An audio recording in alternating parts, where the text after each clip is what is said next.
El tren es uno de los juguetes mecánicos más antiguos. Casi todos hemos pasado buenos ratos con él de pequeños.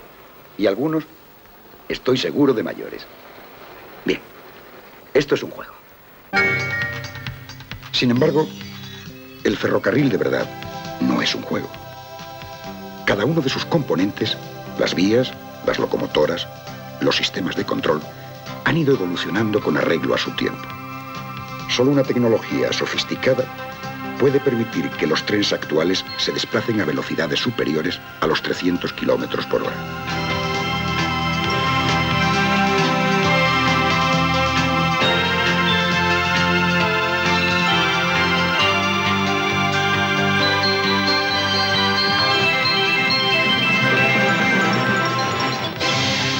Cuando pensamos en un tren rodando a esa velocidad, comprendemos que una de sus partes fundamentales es la vía. Esos dos carriles paralelos son el camino exclusivo del tren y guían sus movimientos.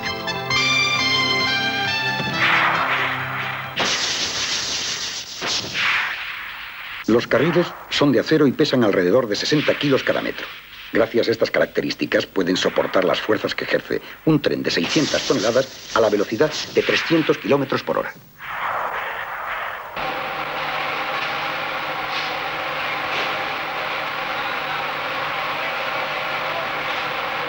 Una exigencia fundamental de la vía es que los carriles guarden la misma distancia entre sí. Para asegurarnos que una vía es igual de ancha en todo su recorrido, se utilizan las traviesas. Las traviesas se instalan en dirección transversal a la vía cada 60 centímetros y sobre ellas se fijan los carriles. La nueva tecnología ferroviaria ha diseñado unas traviesas de hormigón muy apropiadas para las líneas de alta velocidad. Estas traviesas son más eficaces contra los deslizamientos laterales de la vía. Las traviesas no se instalan directamente sobre el terreno. Este pequeño talud de guijarros, cuyo nombre técnico es balasto, tiene precisamente la función de aislarla del suelo. El balasto, formado por pequeños trozos de cuarcitas, basaltos y granitos, es un lecho elástico que actúa como un muelle amortiguador al paso de los trenes y sirve para evacuar el agua de lluvia. Las ruedas tienen una forma muy estudiada. La pestaña es la parte interior y de mayor diámetro. Sirve para mantener el tren dentro del carril.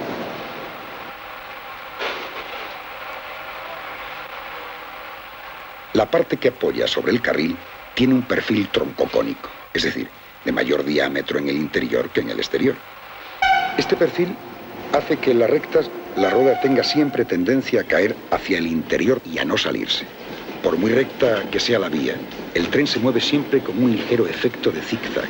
El perfil cónico de las ruedas provoca este ligero y curioso fenómeno que ha de ser compensado con la suspensión. Las ruedas transmiten al carril los esfuerzos de tracción y también los de frenado. En las grandes pendientes se emplea el freno eléctrico o reostático. La máxima capacidad de frenado se obtiene empleando a la vez el freno eléctrico y el neumático, al mismo tiempo que se lanza arena entre la rueda y el carril para aumentar la adherencia.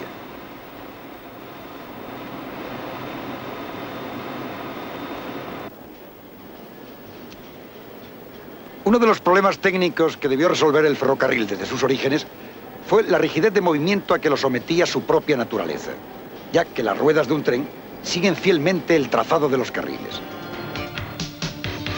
De modo que para variar la dirección de un tren hay que engañar a las ruedas, es decir, cambiarlas de vía.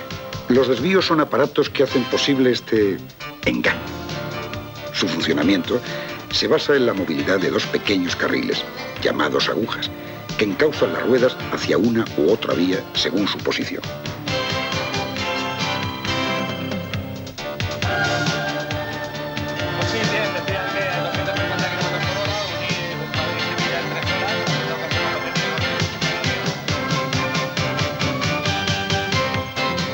El desplazamiento de un tren sobre una recta es un ejemplo de movimiento rectilíneo. Este movimiento podría alcanzar velocidades próximas a los 400 km por hora. Bastaría construir locomotoras con suficiente potencia. En la práctica, sin embargo, las pendientes y las curvas limitan esta velocidad. En el ferrocarril no suelen instalarse rampas superiores a 25 milésimas, es decir, vías que asciendan más de 25 metros por cada kilómetro. El comportamiento de un tren sobre una pendiente responde a la ley física del plano inclinado. Cuanto más acusada es la pendiente, más se incrementa la proyección del peso del tren sobre la línea del terreno y, por tanto, la fuerza que debe superar la locomotora para avanzar. En curva, el problema es diferente. El paralelismo entre los ejes de un tren hace difícil la inscripción del vehículo en la trayectoria. La fuerza centrífuga, propia de todo movimiento circular, provoca un deslizamiento transversal del tren y el rozamiento de las pestañas de las ruedas sobre el carril exterior.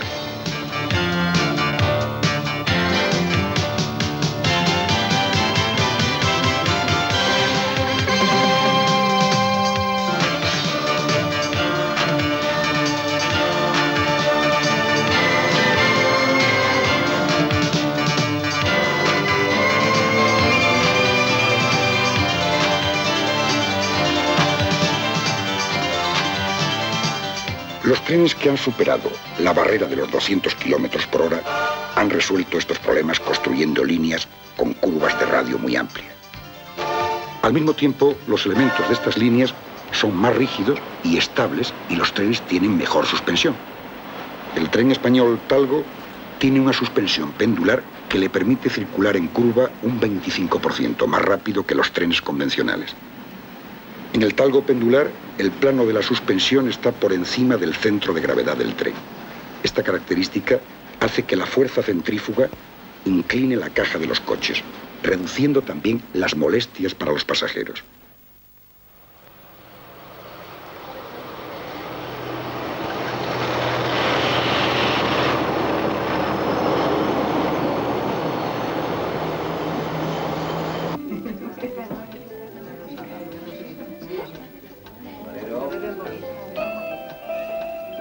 Los traqueteos de la vía, entrañables pero incómodos, pasaron a la historia.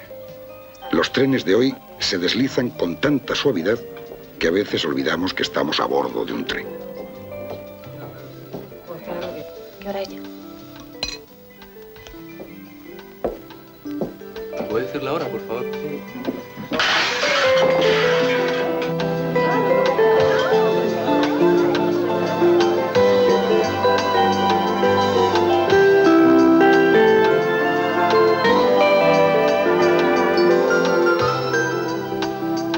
La razón principal de esta suavidad es la utilización de carriles soldados.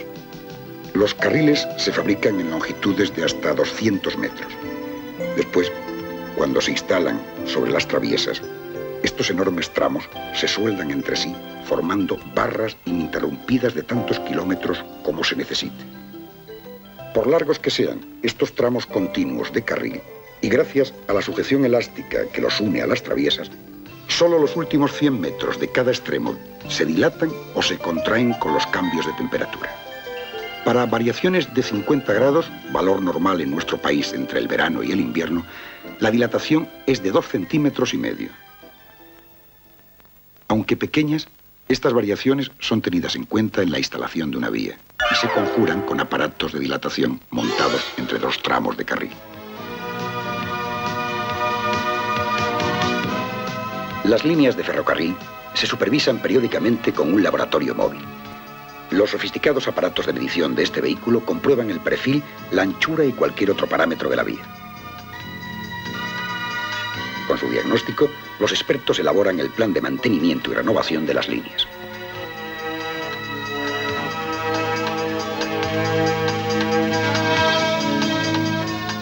Con el tiempo, el balasto debe sustituirse, cambiarse por otro en perfectas condiciones.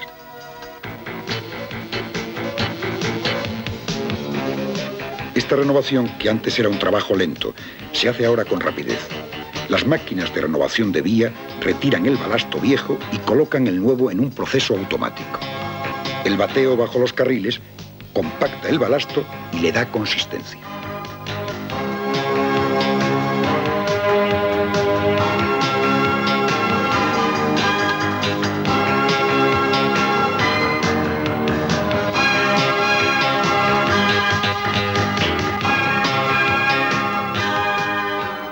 Esto es una locomotora, el vehículo más importante de un tren.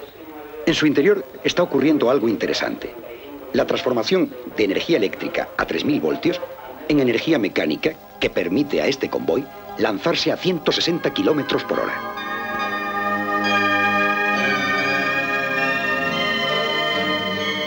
La locomotora obtiene la energía del tendido aéreo instalado sobre la vía.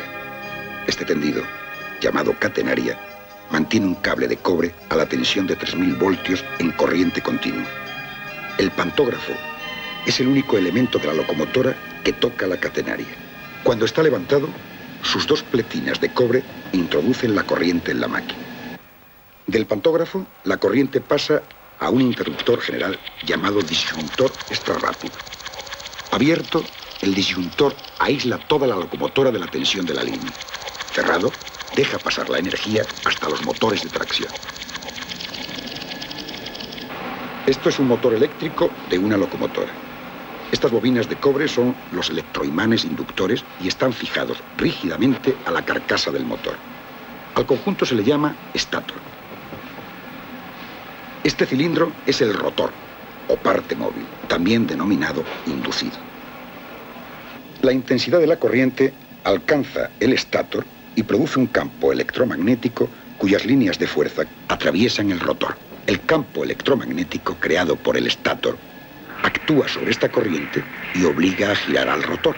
Este movimiento de giro se transmite a las ruedas mediante un eje y un piñón colocados en el otro extremo del rotor.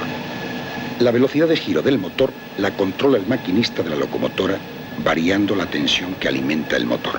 Los bogies de las locomotoras sostienen todos los elementos de la tracción, es decir, los motores, la transmisión, los ejes con sus ruedas, la suspensión y la timonería de freno. Y sobre ellos, con un anclaje móvil, se apoya la caja de la locomotora. De todo este conjunto, solo las ruedas están en contacto con el carril. La conducción de una 251 es relativamente sencilla. El manipulador de tracción sirve para arrancar la locomotora y aumentar la velocidad. Los manipuladores de freno para accionar los frenos eléctrico y neumático y el inversor para cambiar el sentido de la marcha. Para asegurar la tensión constante del conductor, el pupitre de mando tiene un pedal que el maquinista pisa permanentemente y que debe soltar y volver a pisar cada 30 segundos. Si no lo hace, el tren se frena solo a los 2 segundos y medio. Por cierto, las locomotoras llevan también lo que se conoce por caja negra. En realidad, es un tacógrafo que registra en una cinta la velocidad, las paradas, la hora y otros datos de interés. Las locomotoras tienen además equipos auxiliares para la producción de energía a baja tensión. Con ella se cargan las baterías y se alimentan los circuitos de control y ventilación.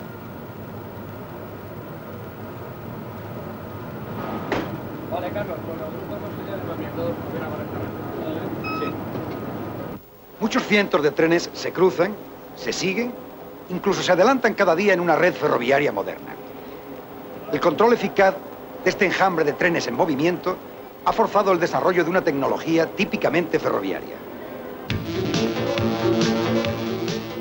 Esta es una doble vía con mucho tráfico. Los movimientos de estos trenes se controlan desde puestos de mando regionales. Pero quien acelera o frena la locomotora es el maquinista.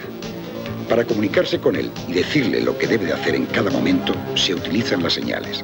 Las hay de muy diversos tipos, pero las fundamentales son las señales fijas luminosas. Su código es similar al de los semáforos urbanos. Verde significa vía libre. Amarillo, anuncio de parada. Y roja, parada absoluta. Con una variante, la posición verde-amarillo que obliga a reducir la velocidad a 30 kilómetros por hora y que suele anunciar un cambio de vía. Las señales están situadas a la entrada y a la salida de las estaciones y cada 1500 metros aproximadamente en plena vía. Esta es la señal que protege la entrada a un tramo de vía de aproximadamente 1.500 metros. Está en rojo porque acaba de pasar un tren. Y para evitar que un segundo tren entre en el cantón al mismo tiempo. Estos espacios de vía de 1.500 metros reciben el nombre de cantones y tienen una gran importancia en el control del tráfico ferroviario. Todos los sistemas de control de trenes se basan en el principio de que cada cantón solo puede estar ocupado por un tren.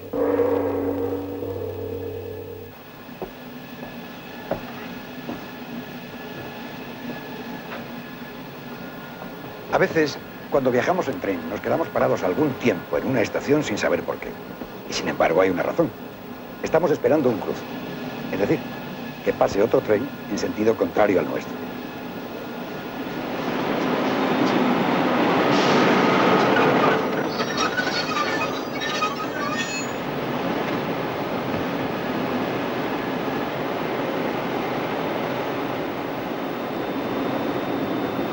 Carlos, mira qué tío más maja hay ahí.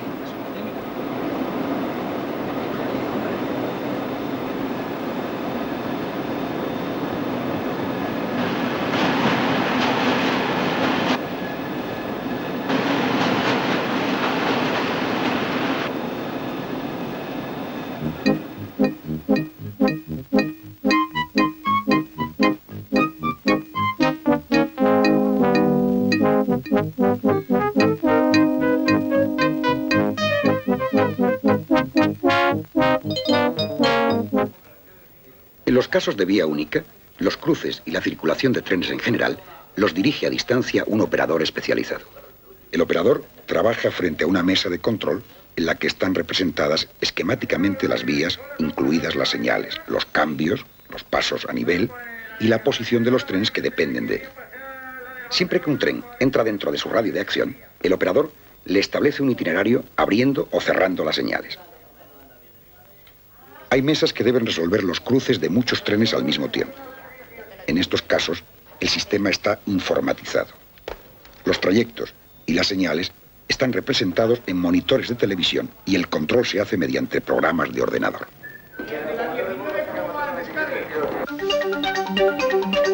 Pero los trenes van cada vez más deprisa. Esto significa que las señales pasan también más rápido frente al maquinista, que ha de tomar decisiones en poco tiempo. Otras veces, la lluvia o la niebla hacen difícil reconocerlas. Para ayudar al hombre a actuar correctamente, las locomotoras están equipadas con un sistema de frenado automático.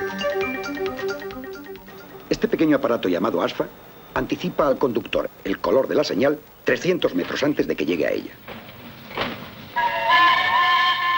Y vuelve a avisarle al paso mismo de la señal. Si la señal está en rojo, hay que frenar. Pues bien, si el maquinista no detiene el tren por cualquier razón, el ASFA lo hace por él automáticamente.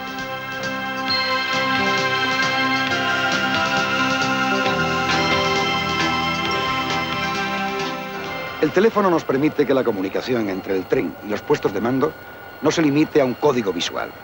Cualquier orden puede hacerse llegar a los maquinistas de una línea al instante. La voz se transmite por cable hasta los emisores colocados al borde de la vía.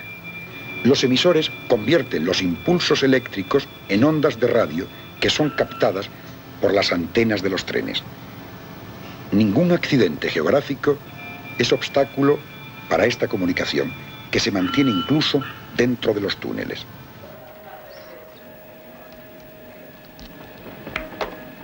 ¿Vuestro demando, dígame? Me encuentro en el kilómetro 35-600 y me acaba de comunicar el interventor que llevamos una mujer en un coche de primera embarazada a punto de la luz. Bien, entonces escucha. Detén el tren en la próxima estación.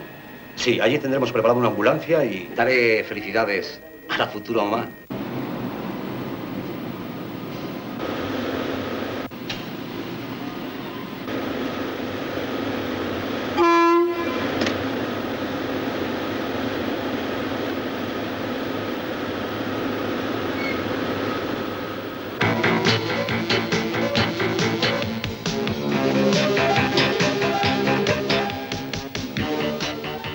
Hoy día, detrás de un tren moderno, hay especialización, tecnología y, sobre todo, dinero.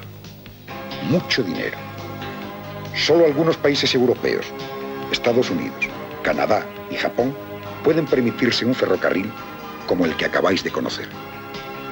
Solo unas inversiones económicas fuertes pueden sostener el esfuerzo tecnológico que requiere el ferrocarril actual. Por eso, solo en los países más desarrollados, el tren es una parte fundamental de la red general de transporte.